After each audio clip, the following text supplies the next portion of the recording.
এটা হচ্ছে নিউমারোলজি 3 বা জুপিটার ব্রেসলেট। এই ব্রেসলেটটা যাদের মূলাঙ্ক 3 বা যাদের পার্সোনাল ইয়ার নাম্বার 3 এসছে ইয়ারে, তাদের জন্য এই ব্রেসলেটটা, বা যাদের জুপিটার রিলেটেড কোনো প্রবলেম আছে তাদের জন্য এই ব্রেসলেটটা। এই ব্রেসলেটটা দুটো ক্রিস্টালের কম্বিনেশনে বানানো। এই ব্রেসলেটটা আপনাদের ওয়েলথ ঠিক করবে, হেলথ ঠিক করবে। হেলথের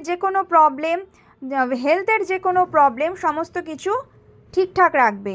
এছাড়া এই ব্রেসলেটটা আপনাদের মানি রিলেটেড প্রবলেমকে দূর করবে, বিজনেস গ্রো করবে, বা সার্ভিস করলে বা যে কোনো বিজনেস করলে যে কনফিডেন্সের অভাব বোধ হয় সেই কনফিডেন্সের জায়গাটাকেও ঠিক করবে, প্রসপারিটি আনবে। তো এই ব্রেসলেটটা যারা নিতে চান, নাম্বার 3 রিলেটেড বা বৃহস্পতি প্রবলেম রিলেটেড যারা আছেন, তারা যদি ব্রেসলেটটা নিতে চান তাহলে স্ক্রিনে দেওয়া নম্বরে অবশ্যই কন্ট্যাক্ট করুন। এই ব্রেসলেটটা আপনাদের কাছে প্রপার ওয়েতে হিলিং হয়ে এনার্জাইজ হয়ে পৌঁছে যাবে। ব্রেসলেট নিলে ইউজেস সাথে সাথে বলে দেওয়া হবে। তাহলে দেরি না করে ঝটপট এটা বুক করে ফেলুন। Thank you.